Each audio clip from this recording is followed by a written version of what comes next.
Welcome to Creative Excuses, everybody. We make excuses to be creative around here, and today the excuse is going to be playing video games, specifically Elder Scrolls Online. We are making builds around here, and I'm looking to make build videos, but to do that, I need to propose a new build standard, because 1-bar builds and 2-bar builds are not what I'm looking to do. I don't think they're the playstyle for me, and I want to share that playstyle and see if anyone else likes it. So come along and check it out.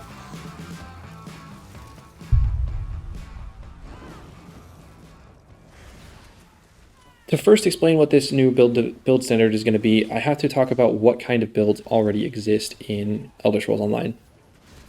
So first, there are two big kinds of builds. We're going to be talking about PvE, or player versus monster, or player versus environment, primarily in this video.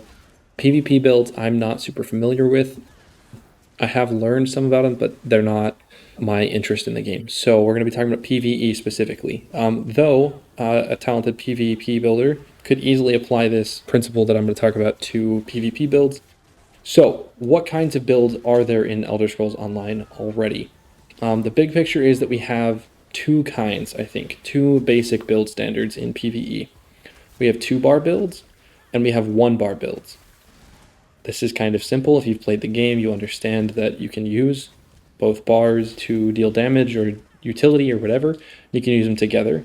So 2-bar builds generally have an assortment of damage and buff abilities with a static or dynamic rotation, meaning you can either kind of feel it out and keep up your damage over time abilities or your buffs dynamically, meaning you just fire them when they come off, or you can make a static rotation where you are memorizing a specific order of pushing the buttons, and you push the buttons in that order pretty much every time, excluding, if you're in mechanics or something and you have to deal with something, and it's easier just to spam.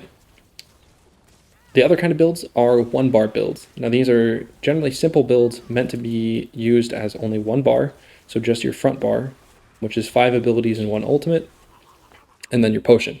These builds are probably dynamic rotations just because there's so few abilities to keep up.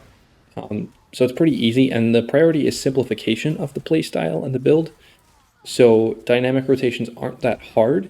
You don't have to memorize anything. You just kind of, hey, I saw that animation not play. Time to hit the button, and that's it. They're pretty simple, and that's the goal. On the smaller side, on the smaller picture, or more narrow view, I guess, we have stamina builds, magicka builds, and the fabled and rare hybrid builds that people like Hack the Minotaur and a few others make. Then, even more narrow, there's builds for tanks, for healers, for DPS, and for solo content. Now, I play mostly solo content. I've never done a trial, and I don't run Vet DLC dungeons with a 4-man group. I would be interested in 4-man group dungeons in the future, but for now I still play solo and duo, because my favorite way to play is solo, and then if my wife is willing to play with her. So we do duo like dungeons and stuff, and we've done a couple of vet dungeons, and it was super fun and exciting to do it that way. So in general, the builds that I'll be putting together on this channel are going to be focused on solo builds. However, even though I will focus on solo builds, the build standard that I want to talk about here is it's possible to apply the thinking behind this to any of the build styles, for solo, DPS, tank, group, all of it. Yeah, it can be applied to any style of play. So here we go. Let's get into what this is. So I propose we call this new build standard a simple bar build. Now I call it a simple bar because the goal is still simplification, but it's not a 1-bar build, because 1-bar builds are artificially limited, where you're like, I just don't want to swap, or maybe I can't swap. Now, if it's in the case of I can't because you have disabilities of some sort, so either your hands just can't engage in the bar swapping mechanics super well, or for one reason or another. So I'm not targeting that audience, though I do hope that these simple bar builds can be used by people with disabilities. There will be some bar swapping, but it will be significantly less than on a standard 2-bar build that you would see from like Alcast or Zynode, or especially Skinny Cheeks, or any of those other guys. So these simple bar builds are somewhere in between a 1-bar and a 2-bar. Now I know in the comments on like a lot of one bar builds, you'll see people say, so what if I just like throw a Maelstrom Arena bow on the back bar and use that? Like that's totally fine. That is already on its way to being a simple bar. But I'm going to take the concept that concept a little further. In a 2-bar build, if you're playing solo, you'll usually have a buff and a damage over time skill on your back bar, and the front bar is going to have your spammable, some passive buffs maybe, and execute, and probably an AoE or an area of effect spammable if you can fit one in and need it. In a 1-bar build, however, bar space is way more limited. So every ability is pulling double duty. You'll have to have a dot or two, a damage over time or two, an AoE spammable, and maybe a buff if you aren't running expensive potions.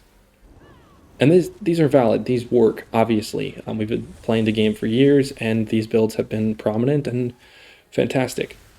But for people like me that are looking for something a little more simple, but are looking for a little more build freedom than a 1-bar build, that's where these simple bar builds come in.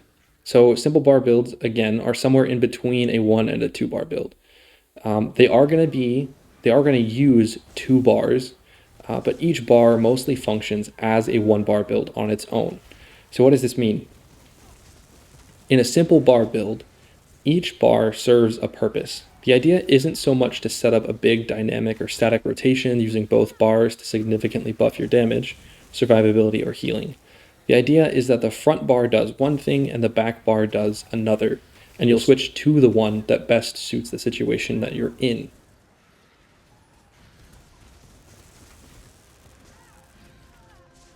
All right, let's see an example of this simple bar idea where we take one bar and give it a purpose and take another bar and give it its own purpose so that the two work together to flesh out the character without having to be used at the same time. So here's an example. This is my Arcane Archer that I'll be making a full build video on quite soon.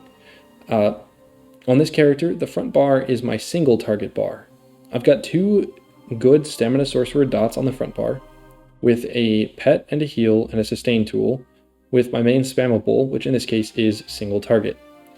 The back bar, on the other hand, is not a general purpose bar. It does not include a bunch of damage over times or anything else that you'd find on a normal 2-bar build. Instead, it is specifically for an AoE spammable, 1 buff, and 2 utility abilities that I use in Vodasran Hollows that make it easier to complete for me because I'm a bad player. Essentially, I have 2 bars that are purpose-built to help me make it through content. An important thing to note here is that this build still swaps bars. I still have to use Critical Surge on the back bar in order to use it on the front bar in my normal rotation. The important thing is that Critical Surge is a 33-second buff, so I'm minimizing my time on the back bar significantly. I'm also minimizing the number of bar swaps that I need to do. On a 3 million dummy, this doesn't come up that often. I only have to do this, it's every 33 seconds. It's not that long, or not that difficult, right? We're minimizing swaps. Our main damage is going to come from the front bar in a single target fight.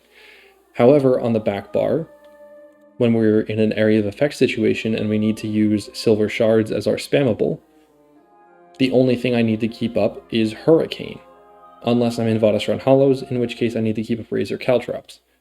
In optimal situations, unlike Vodasran Hollows, I would keep Razor Caltrops on the back bar as well to make it easier to keep up as a cleave. I would replace Streak and Venom Arrow with Caltrops and Hurricane, potentially, to make that back bar as AoE friendly as possible, though I'd probably keep Streak because it's fun. Essentially, the front bar makes up for the back bar's weakness in single target damage because Snipe or Lethal Arrow does significantly more damage than Silver Shards, even against Undead and Daedra. And the back bar makes up for the front bar's lack of area of effective damage because I only have a single target spammable and 2 decent dots, but they are not very high damage, and there's no area of effect direct damage other than my ultimate. So the back bar having that area of effect spammable makes up for the front bar's weakness. But I only have to use this when I'm in an area of effect situation. And it's very easy to switch and then just spam than it is to switch, drop 5 dots, 5 abilities, 5 whatevers, and then switch back and do my normal rotation. That is a lot more difficult than switching, using this bar for what it's meant for, and then switching back to this bar when I need it. So a single target bar and an AoE bar. Cool, I like it. But wouldn't that limit build diversity pretty hard? And isn't that kind of the goal to get away from with this simple bar idea? Yes. If every simple bar build was based around that principle, that you have a single target bar and an AoE bar, that would limit build diversity quite a bit. But that isn't the only way to organize your bars. Here's some other examples of ways that you can work these together. Your front bar can be offensive, your back bar can be defensive. Your front bar can be single target and back bar AoE, like mine. Your front bar is damage over time, while your back bar is burst. Your front bar buffs the groups and your back bar is defensive. Your front bar is a lot of healing, but your back bar is a lot of buffs. If you're a healer, you know. Your front bar is damage, your back bar is utility, which is also what mine is. My front bar is generally damage, while my back bar has 2 utility abilities in Streak and Venom Arrow. You can do a front bar is AoE dot or direct damage, and the back bar is single target dot for more damage on bosses. Front bar can be ranged, and your back bar melee, or vice versa, and you can do some mixture of all of these. These are just a few of the ideas of how the bars can be switched around and organized, and they will be dependent on what your role is, what your play style is, and all of that. Simple bar builds will change from player to player as you find that your playstyle changes what you need your bars to do. So I've talked about this, and in my example build, I've got 2 buffs, Major Sorcery and Brutality, and Major Resolve on the different bars. I want to emphasize that simple bar builds do not have to follow this exact model, especially for group play. In group play, others can bring buffs for you as a DPS. So you can instead slot something like a Maelstrom Bow or Staff on the back bar and damage over time, or another damage over time. In solo play, you can even backbar a sword and shield to run puncture for a ton of penetration if you want. Though please don't do that in your groups. Your tanks will not like that you are taunting as DPS. There are other options for buffs than the ones that are in my build. Alright? It is important to know that you're trading off less switching for more damage in that case. But it is possible, and maybe even preferable, if you are able to swap once every 14 to 15 seconds. Okay, so I've talked about this in this build, right? I've got Major Resolve, and I've got Major Sorcery and Major Brutality from Crit Surge and Hurricane on this Stamina Sorcerer. This isn't the only way to run this sort of buff setup, where you keep one buff up on another bar on this front, and you keep another buff up on the back. You can instead do something else. And as I go through build videos, I will demonstrate some of the other options, such as Puncture on the back bar, or Volley from the bow skill line, or Unstable Wall from the Destruction Staff skill line. These are all other options that you can run, especially in group settings where you might not need Critical Surge, or you might not need Major Resolve from Hurricane. There are other options. It's just going to come down to what your build is and what you're doing with it.